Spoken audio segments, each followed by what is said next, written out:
Fala pessoal, aqui é o Diego.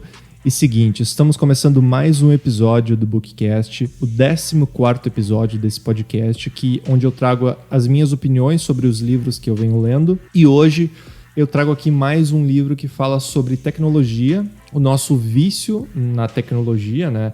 E principalmente a nossa relação com a internet. No episódio 6 eu trouxe aqui o livro Irresistível, que trata da questão do vício de uma maneira um pouquinho mais abrangente, assim, no contexto realmente de eletrônicos e de vício em eletrônicos em geral, em aparelhos com tela em geral. E esse livro que eu trago aqui hoje, ele fala um pouquinho mais da nossa relação com as redes sociais, né? O nosso Facebook, o nosso Twitter, o nosso Instagram. E o livro traz um posicionamento bem forte, assim, e argumentos bem interessantes que levam o leitor a realmente repensar o nosso comportamento nas redes sociais. Então é um livro bem legal, gostei bastante de ler esse livro. Pode-se dizer que ele é um livro de autoajuda, talvez, para quem é viciado nas redes sociais, pode ser. Mas eu levei esse livro mais como um ensinamento da nossa relação com a rede social, né? O nosso contexto quanto ser humano às redes sociais que nos cercam, né? Que muitas vezes a gente acaba se comunicando somente pelas redes sociais. E qual é o impacto disso na sociedade, até na sociedade atual e para o futuro, né? Porque o livro pinta um cenário bem estranho assim para o futuro, mas vamos falar dele agora. O nome do livro é 10 argumentos para você deletar agora suas redes sociais. O autor do livro é o Jaron Lanier, acho que eu falei o nome dele certo. O ano original de publicação do livro é 2018, ou seja, 2 anos atrás, um livro bem recente. A editora é a Intrínseca e o livro contém 192 páginas. Então é um livro bem curto, não tem nem 200 páginas, mas ele é bom porque ele vai direto ao ponto. Como o nome do livro já fala, né? O livro traz 10 argumentos para que a gente delete nossas redes sociais nesse momento. E o resumo do livro é justamente isso. O Jaron Lanier, para quem não conhece ele ficou bem famoso por vários livros que ele escreveu em relação à tecnologia, mas também porque ele acabou participando daquele documentário da Netflix chamado O Dilema das Redes. Ele é o cara que aparece de dread, assim, bem um estilo bem próprio dele, assim. E ele é um cientista, músico, um monte de coisa. E ele lida com tecnologia desde os anos 80. Ele, nos anos 80, criou uma startup, talvez a primeira startup que começou a falar sobre realidade virtual. Então ele está bem dentro, assim, da história da tecnologia. E, como eu falei, ele participou do documentário Dilema das Redes, que é um documentário muito bom que realmente complementa o livro em vários aspectos.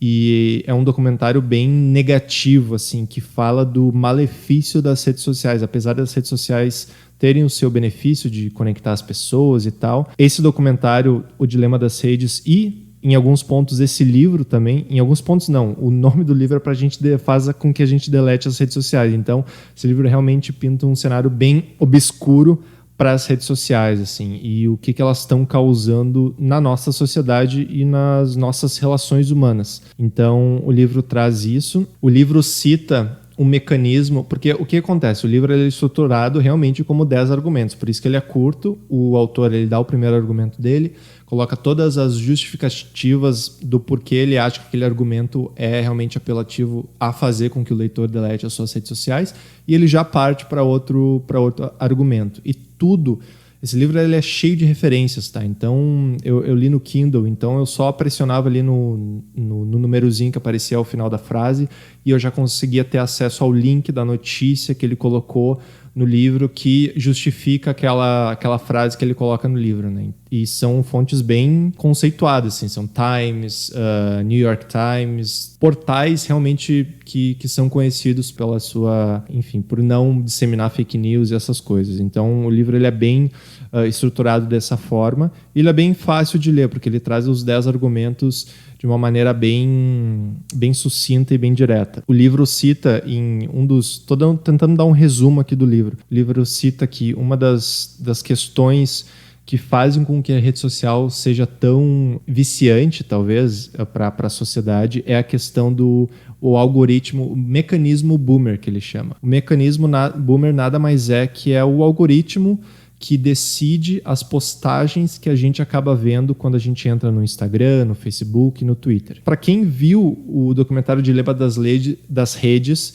isso não é nenhuma novidade, né? Que o Facebook, Twitter, Instagram, eles decidem, com base no teu comportamento, o que tu vai ver quando tu abre o aplicativo, o que tu vai ver no teu feed. Ou seja, se tu curte mais fotos de certa pessoa, famosa ou não famosa, provavelmente quando tu abrir o aplicativo de novo, aquela vai ser a primeira postagem que tu vai ver, a postagem daquela pessoa, e não dos outros perfis que tu não interage tanto. Então, desde esses mecanismos pequenos até maiores, assim, de empresas estão investindo dinheiro para um ad de, sei lá, de remédio. Aí tu começa a ver postagens sobre doenças relacionadas àquele remédio. Daí daqui a pouco tu vê uma propaganda sobre aquele remédio. Até esse ponto que ali no livro ele já fala que é uma coisa bem distópica, assim, e faz com que a rede social seja tão viciante, né? E ele fala justamente nesse ponto que o modelo de negócio das redes sociais é muito deturpado, assim, é muito ruim.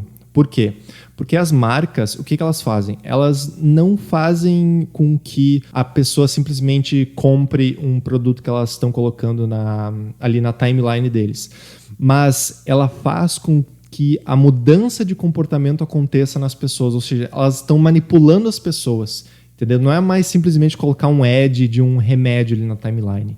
É essa empresa investir dinheiro no Instagram, por exemplo, para que o Instagram possa começar a te mostrar postagens de uma certa doença e, eventualmente, uma postagem vai ser mostrada com o remédio daquela doença, para que eles possam vender aquele remédio para ti. Olha que louco isso. Eu, como profissional de marketing, isso me interessou bastante, porque até ele faz esse comparativo no livro. Que antigamente, as empresas colocavam seus ads, e até hoje ainda colocam seus ads na televisão, por exemplo. Então, tu está vendo uma novela, e tem um intervalo da novela, ou do jornal, sei lá, e tu começa a ver as propagandas dos produtos das empresas que colocaram dinheiro ali para aparecerem na TV. Só que na rede social isso ficou é um modelo de negócio tão podre que as empresas acabam manipulando o comportamento das pessoas para venderem os seus produtos. E isso é muito foda. Então ele cita vários exemplos práticos, assim, exemplos de redes sociais que acabaram vindo na imprensa falando realmente que eles têm a possibilidade de fazer com que tu se sinta triste com base nos conteúdos que eles colocam na tua timeline, no teu feed de notícias. O feed é quando tu entra no aplicativo, tu vê aquela timeline cheia de postagens, né? Então as próprias empresas de redes sociais comprovando, falando, olha, a gente fez uma pesquisa e a gente descobriu que a gente consegue deixar o usuário mais triste ou mais feliz com base nas postagens que a gente mostra para ele. Então isso nada mais é do que manipular as tuas emoções e eventualmente manipular as tuas emoções para atingir um objetivo, seja vender um produto, seja vender um serviço, tudo financiado pelas empresas que pagam para estar participando desse modelo de negócio. E o livro é muito foda porque ele cita muitos desses exemplos. Ele cita principalmente a questão das eleições de 2016 e como elas foram, de certa forma, alteradas ali. Os eleitores foram influenciados a votar em tal pessoa e não votar em outra, ou até não votar. Então isso realmente é impressionante. Assim, eu já tinha ouvido falar de como os russos interferiram nas eleições dos Estados Unidos. Para quem não sabe, isso foi comprovado. Os russos realmente interferiram nas eleições dos Estados Unidos de 2016. Agora, se foi o vencedor, o Trump, que fez com que contratou os russos ou não, isso eu acredito que não tenha sido investigado 100% ainda. Talvez o Trump não queira que isso venha à tona, mas tu pensa, por que os russos estavam interessados nas eleições dos Estados Unidos, né? É meio que óbvio que alguém acabou contratando eles, que eles não fariam isso de maneira, pela própria vontade deles. Vamos fazer isso porque eu curto manipular outros países e esse é o maior país do mundo, falando na questão do capitalismo, e a gente vai manipular as eleições ali. Não, alguém botou dinheiro ali para que as eleições fossem manipuladas. Mas é bem legal esses exemplos bem práticos. E como o Jaron Lanier, ele é o autor do livro, ele é um cara que viveu no Vale do Silício e ainda, de certa forma, é presente nesse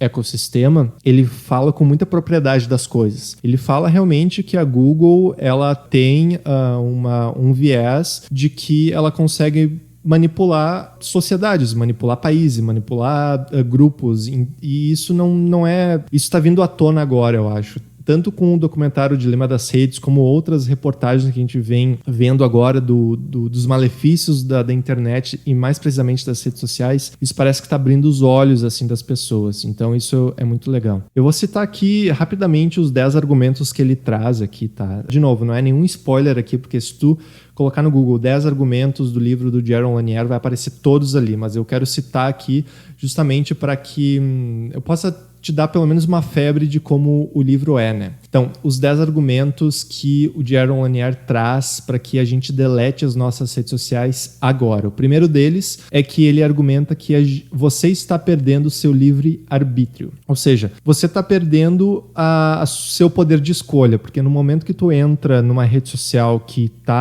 tem o objetivo de te manipular a ponto de te vender um produto ou um serviço de uma empresa que está pagando a rede social para fazer isso, tu perde o teu livre-arbítrio. Tu faz com que, primeiro vem a questão do vício, que ele cita, que é muito viciante a rede social, porque eles colocam no teu feed de notícias tudo aquilo que realmente prende na tua cabeça, que tu se interessa mais. Então, você vai querer entrar no Facebook, por exemplo, só para ver o que está acontecendo na tua família ou com os teus amigos, tu possivelmente vai acabar ficando mais no Facebook do que tu queria, porque vai começar a aparecer vários conteúdos do teu interesse e tu vai ficar ali viciado naquele buraco de timeline ali e vai ser bem difícil de sair. Então esse é o primeiro argumento que ele cita, né? Você está perdendo o seu livre-arbítrio. Desculpa, eu vou falar bem brevemente aqui dos argumentos, tá? Mas ele entra muito mais a fundo em cada um deles. Aí eu vou pontuando as coisas que eu mais gostei de cada argumento, né? O segundo argumento é o seguinte: largar as redes sociais é a maneira mais certeira de resistir à insanidade dos nossos tempos. Então aqui nesse segundo argumento, ele realmente explica como é que essa máquina boomer funciona, que nem eu falei lá no começo. Como é que esse algoritmo funciona? Colocando coisas do teu interesse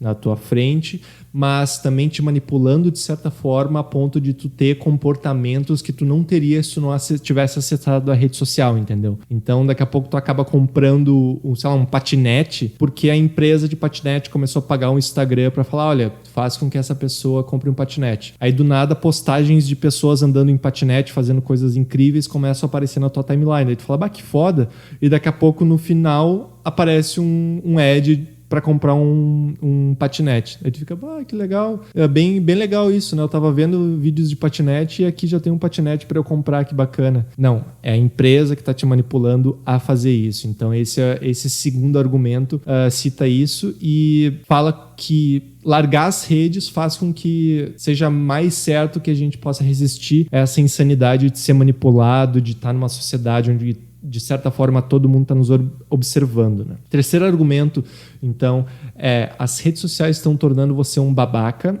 Esse é o terceiro argumento.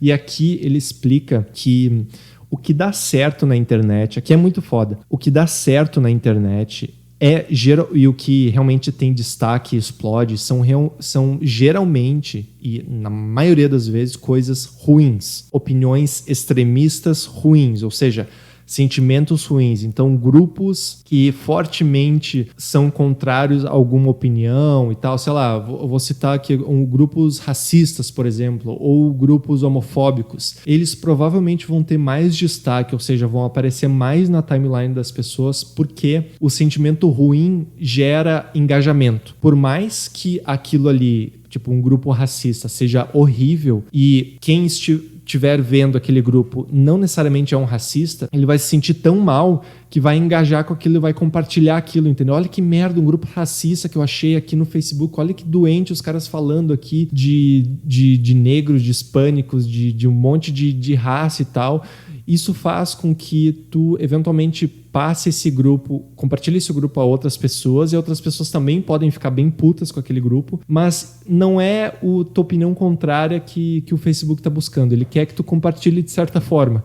Então, por mais que tu não concorde com aquela opinião, tu acaba compartilhando aquele sentimento ruim. Enquanto que se tu vê um grupo, sei lá, pró-LGBT e tal, tu vai se sentir menos propício a compartilhar aquele grupo com teus amigos. Olha que doença, olha que loucura que é a rede social. E realmente lendo esse livro tu começa a ver exemplos na tua vida, na tua timeline, e começa a ver, isso aqui é o que o cara falou lá no livro dos 10 argumentos, que foda. Porque é vida real isso. E o cara fez esse livro, ele não tá mentindo, ele colocou isso porque realmente acontece, ele traz várias referências. E é por isso que eu realmente indico esse livro para todo mundo que tem rede social. Eu acho que esse é um livro imprescindível para quem tem rede social, para pelo menos, não para que a gente possa largar a rede social, talvez, mas para que a gente possa entender como é que funciona e a gente esteja mais atento a isso. Esse é o terceiro argumento, então. O quarto argumento as redes sociais minam a verdade. E aqui ele fala bastante das fake news, né? Obviamente. Então, da mesma forma que opiniões negativas acabam se propagando mais facilmente, fake news também acabam se propagando muito mais facilmente do que uma notícia verdadeira, uma real news, ou uma news só, né? Porque news é só news. Então ele fala que uma mentira realmente se propaga pelo mundo todo, muito rapidamente, e uma verdade não. Por quê? Porque a mentira, muitas vezes, ela é muito apelativa. Tipo, ela apela muito pra coisa extrema, pra coisa que o ser humano pensa, isso não pode ser verdade, eu vou ter que falar pra minha família que isso tá acontecendo. Sei lá, posso citar aqui uma fake news que,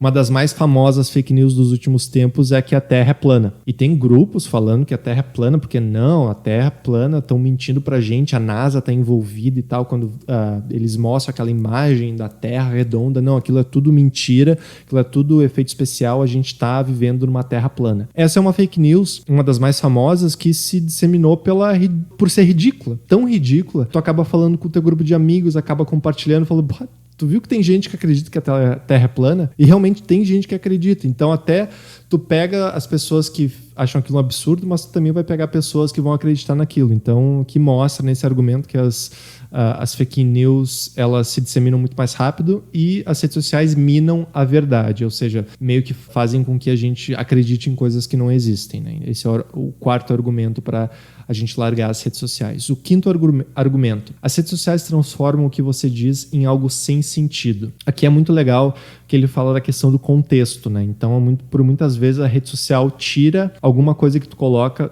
do teu contexto, do contexto que ela está inserida. Então, daqui a pouco tu tá num grupo, sei lá, num grupo de piadas, assim, alguma coisa, e tu acaba botando uma piada que é tirada do contexto e fala, olha aqui o que o Diego falou aqui no grupo tal, que não sei o que, não sei o que. Sendo que dentro do contexto tá num grupo de piada, entendeu? Então, isso faz com que a gente tenha sempre a questão daquele cancelamento, sabe? Porque tiram as tuas citações do contexto. Então, ele explica muito também da questão de tirar as coisas do contexto, de como sites de notícia fazem isso, que simplesmente muitas pessoas acabam consumindo notícias pelo feed do Facebook, onde vem só aquela matéria, aquele título, nem entra na matéria para ver se é verdade, mas só vem o título e fala, olha, tu viu que um monte de escola fechou porque causa do Covid, porque teve um surto de Covid aqui na cidade e tal, só que tu nem entra na notícia, não sabe se a notícia é nova ou se é velha, tu só vê aquilo, não sabe se é a tua cidade ou se é outra cidade, e acaba aquilo sendo tirado de contexto,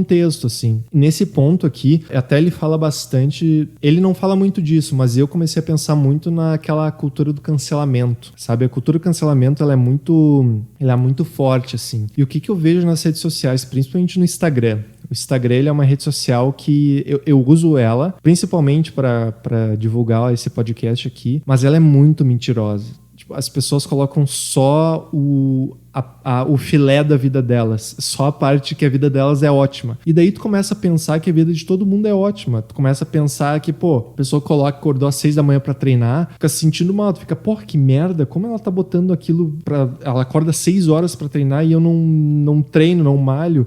Aí tu começa a se sentir mal, mas daí tu vai ver no contexto, talvez aquele seja o único dia que ela acordou pra malhar naquela hora e ela acabou postando, sendo que os outros 4 dias da semana a pessoa não malha. Só que aquilo que tá no Instagram é verdade. As pessoas lidam como se fosse verdade. Então falam, não, realmente, é verdade. Ela é uma pessoa que malha muito, assim. Então acabam tirando contexto. Daí, quando essas pessoas que a gente julga perfeitas, elas acabam deslizando, vem o cancelamento. A pessoa fala alguma merda, alguma coisa, vem nossa, aquela pessoa falou uma merda e tal. Um dos exemplos agora recentes aqui do Brasil foi a Pugliese, que ela, no meio da pandemia, ela ela fez uma festa lá e acabou falando umas merda depois de ter bebido. Só que assim, todo ser humano erra. Eu não tô passando pano pra ela nem nada, tá? Mas assim, ninguém é perfeito, entendeu? E as pessoas acham que todo mundo é perfeito por causa de um Instagram da vida, que tu entra no Instagram da pessoa, a pessoa tem um monte de seguidores, a pessoa só posta foto viajando e curtindo e comendo do melhor e bebendo do melhor e malhando e tal. Aí tu pensa, bom, essa pessoa é perfeita, ela nunca vai fazer nada de mal. Aí quando ela acaba fazendo, porque ela é um ser humano e não um robô, e ela acaba postando aquilo na rede sem querer, aí tu pensa, meu Deus, que horror, como é que a pessoa é assim? Mas todo ser humano tem os seus erros, só que a gente decide não postá-los no Instagram. A gente só posta as coisas boas. E aí acaba vindo o cancelamento. Então o Instagram ele é muito legal, mas ele é muito hipócrita também. Então a gente tem que ter essa antena ligada falando, olha, realmente, tá, a pessoa pode ter vida perfeita no Instagram, mas tem uma vida de merda fora do Instagram. Pode ter uma vida de merda fora do Instagram, entendeu? A gente tem que se policiar nisso, porque senão a gente acaba pensando que tudo no Instagram é verdade, tudo que tá na rede social é verdade, e a nossa vida é uma merda, e que bosta, olha que todo mundo viajando e curtindo e tal, e a gente acaba meio se sentindo mal com isso, né? Então a gente tem que estar bem atento quanto a isso. Aqui o argumento 6 que ele traz no livro pra gente cancelar e desistir das nossas redes sociais agora. Argumento 6. As redes sociais destroem sua capacidade de empatia. Então ele cita bastante o feed personalizado. O que é o feed personalizado? É o que eu venho explicando, né? Quando tu entra no teu feed de notícias, tu vai ver certos artigos e postagens com base nos teus interesses. E se tu entra no feed, por exemplo, do teu amigo, mesmo que ele esteja seguindo as mesmas pessoas e tenha as mesmas pessoas como amigos, o feed dele vai ser diferente, vai ser personalizado quanto aos interesses dele. Então, esse argumento fala que a gente não tem empatia porque a gente não sabe o que as outras pessoas estão consumindo, a gente não sabe o conteúdo que as outras pessoas estão consumindo. Então, a gente se afasta das pessoas porque cada uma tá no seu mundo, tá no seu contexto. Eu posso estar num contexto, sei lá, vendo um monte de postagem do político A e falando que o político B é ruim, e o meu amigo pode estar vendo um monte de postagem do político B falando que o político A é ruim. E a gente não cria uma empatia porque eu não tenho noção do que ele tá vendo, entendeu? Eu não tenho noção do feed dele, eu não tô sendo alimentado pelos conteúdos que ele vem sendo alimentado e resultando que a gente tenha ideias diferentes quanto a um assunto, sendo que enfim, às vezes o assunto nem existe ou é mentira, e mesmo assim a gente acaba se afastando. Então esse argumento fala bastante disso, bem foda a questão da empatia que ele traz aqui. O argumento 7 é o que mais ou menos que eu já falei, as redes sociais deixam você infeliz. Então, como eu falei, os sentimentos ruins são destacados e a rede social tem o poder de fazer com que tu se sinta mal, mais do que bem, ela também tem o poder que faz com que tu se sinta bem, motivado e tal, mas ela meio que o objetivo dela é fazer com que tu se sinta mal, porque isso engaja, isso faz com que tu engaje, que tu comece a ver outras postagens sobre determinado assunto que tu nem goste, mas tu acaba vendo porque tu acha tão ridículo aquilo, como eu citei aqui alguns exemplos de fake news. Então esse argumento traz isso também, que as redes sociais deixam você infeliz. E realmente, se tu for analisar, deixam sim, como eu falei nos argumentos. É muito difícil. Só se tu seguir coisas que realmente tu goste e tu fecha os olhos para as outras coisas e não é atingido por outras coisas. Daí sim a rede social não tem tanto impacto negativo em ti. Mas pense que tem empresas com milhares de funcionários que estão tentando fazer justamente o contrário, fazer com que tu se sinta mal, que tu engaje mais nas coisas. Essa é a realidade das redes sociais. O argumento 8 aqui. As redes sociais não querem que você tenha dignidade econômica. Então, ele traz bastante a questão da gig economy aqui, que é muito freelance, as pessoas fazendo jobs por eles sem um contrato, sem, por exemplo, aqui no Brasil, CLT. Por mais que ele não cite CLT lá, porque o livro é dos Estados Unidos, mas falando aqui do Brasil, muitas pessoas fazendo freelance para empresas não tendo mais aquele vínculo empregatício com o funcionário. Isso faz com que seja muito mais difícil das pessoas...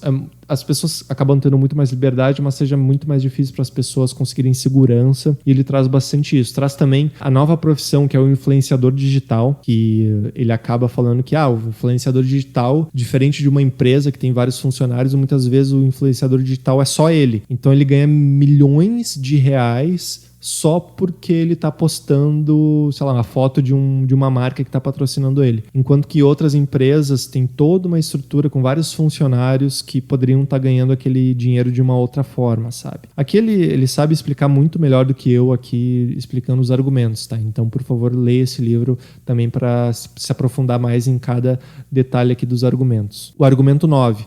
As redes sociais tornam a política impossível. Então, o exemplo que ele trouxe aqui é o das eleições de 2016 dos Estados Unidos. Olha que foda o que ele trouxe. Ele trouxe as eleições dos Estados Unidos de 2016, para quem não sabe, ela estava sendo disputada principalmente pelo Donald Trump, que acabou ganhando, e pela Hillary Clinton, que acabou perdendo no caso, é óbvio, né? E ele traz essa disputa e o Donald Trump, desde o período de eleição dele, ele é um político de direita, às vezes de extrema direita, e ele nunca se opôs a grupos supremacistas, assim, a grupos racistas, vamos dizer, o grupo, sei lá, o KKK atualmente, assim, que chamam de os supremacistas brancos. O Donald Trump, ele nunca falou publicamente que ele é a favor, eu acho, talvez tenha que confirmar isso, posso estar falando bobagem, mas ele nunca foi oposto a isso, ele nunca falou, bah, que merda, olha esses caras protestando que eles são racistas e tal, ele nunca se opôs a isso.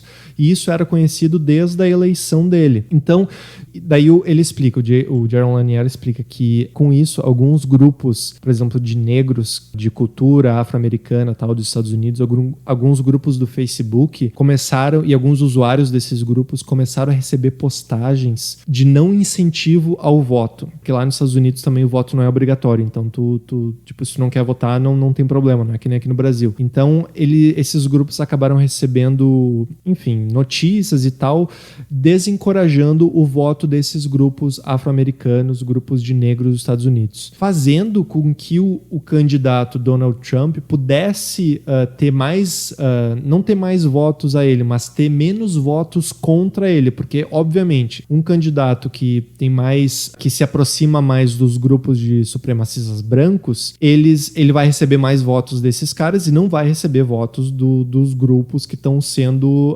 não têm o preconceito, né? Que estão sofrendo preconceito, no caso. Que nesse caso é o grupo de afro-americanos lá dos Estados Unidos. Ou seja, posts no Facebook acabaram desencorajando essa galera de votar, o que, consequentemente, fez com que a Hillary Clinton recebesse menos votos e, consequentemente, fizeram com que o Donald Trump ganhasse a eleição. Então, muito mais do que fazer com que esse grupo afro-americano, de negros e tal, votasse no Donald Trump, eles não incentivaram o voto na Hillary Clinton, o que acabou culminando na vitória do Donald Trump. Olha que foda, e isso é comprovado, tá? Isso não é história da cabeça do cara. Isso foi comprovado. Então, olha o poder que a rede social tem de manipular o resultado de uma eleição. Não uma eleição de um país pequeno que não tem muita relevância mundial, apesar de todos os países têm relevância mundial, cultural, mas a gente não está falando de um país pequeno, a gente está falando da maior potência capitalista do mundo, dos Estados Unidos. E a eleição foi manipulada com as redes sociais dos Estados Unidos. É muito louco isso.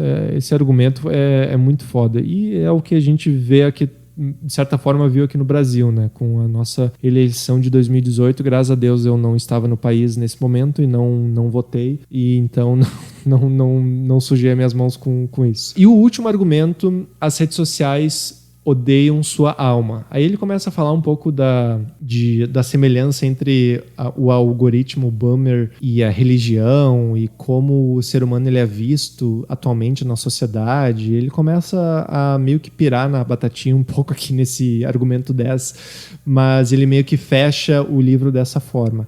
Uma das coisas que ele traz no livro é que ele fala assim: bom, leitor, eu não tô fazendo com que não quero que tu delete as tuas redes sociais para sempre. Eu quero que tu delete porque, primeiro, deletando vão fazer com que as empresas do Vale do Silício tenham menos dinheiro, ou seja, menos usuários sendo impactados por propagandas, menos dinheiro vai entrar das empresas colocando propagandas na rede social deles. Beleza.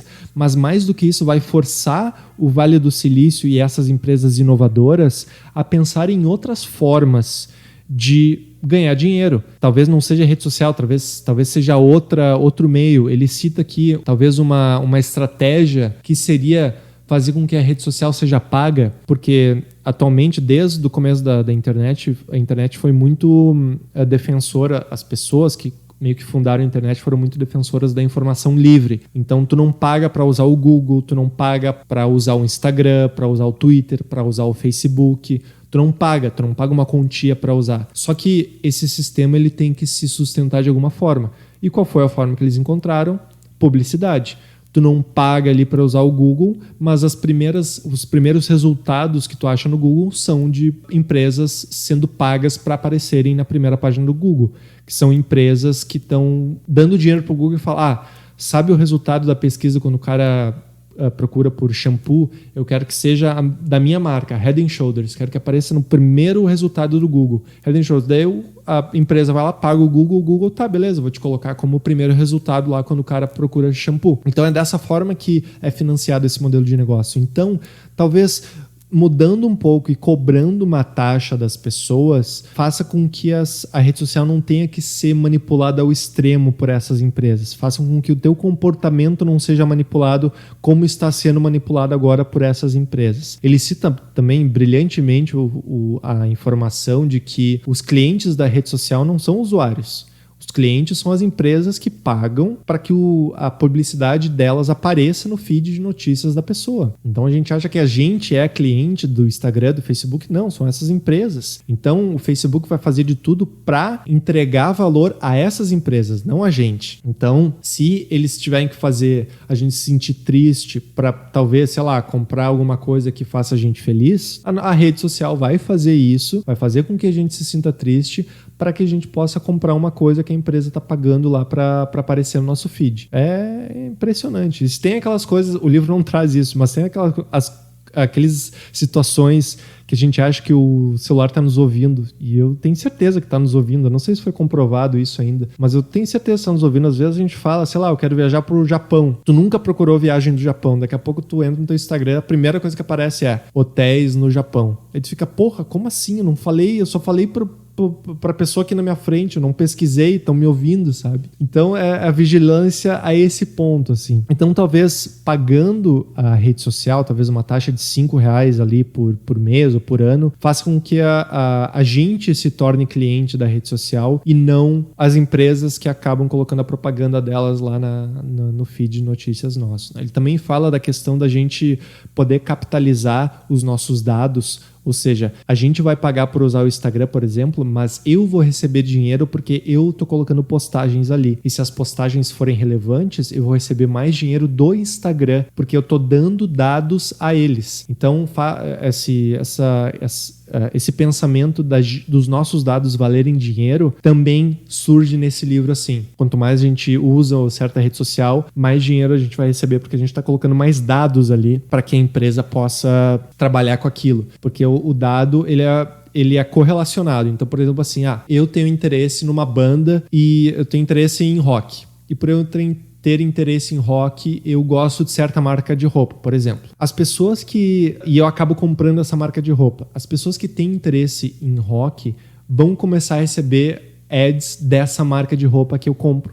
Porque eu gosto de rock e compro uma marca de roupa. Consequentemente, quem gosta de rock tem mais chances de comprar uma marca de roupa do que os que não gostam. Então, imagina milhares dessas correlações acontecendo, fazendo com que a pessoa seja manipulada a comprar coisas, a consumir coisas com base no comportamento que ela tem, com base em vários dados de outras pessoas que também têm comportamentos semelhantes. É dessa forma que a rede social é manipulada. Então, tô chegando aqui ao final do episódio falando. Se você tem uma rede social, se você às vezes se sente meio viciado em rede social, leia esse livro, porque esse livro vai te dar um guia do que acontece por trás da rede social. Se você não viu aquele documentário O Dilema das Redes na Netflix, veja o documentário também, mas assim, leia esse livro, porque tu vai entender como as empresas, o modelo de negócio. Só quero que tu entenda o modelo de negócio para te entender, beleza, eu sou um usuário nessa ferramenta aqui e eu sou utilizado dessa forma. Entendendo isso,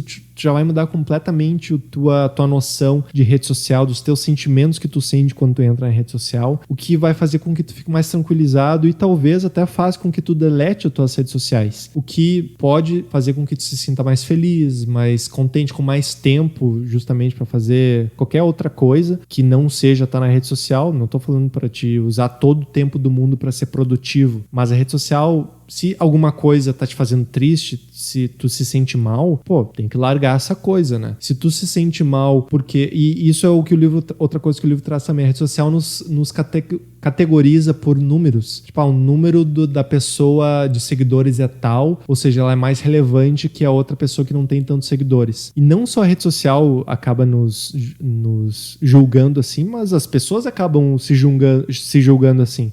Fulano de tal tem não sei quantos seguidores só. Olha que loser que ele é e tal.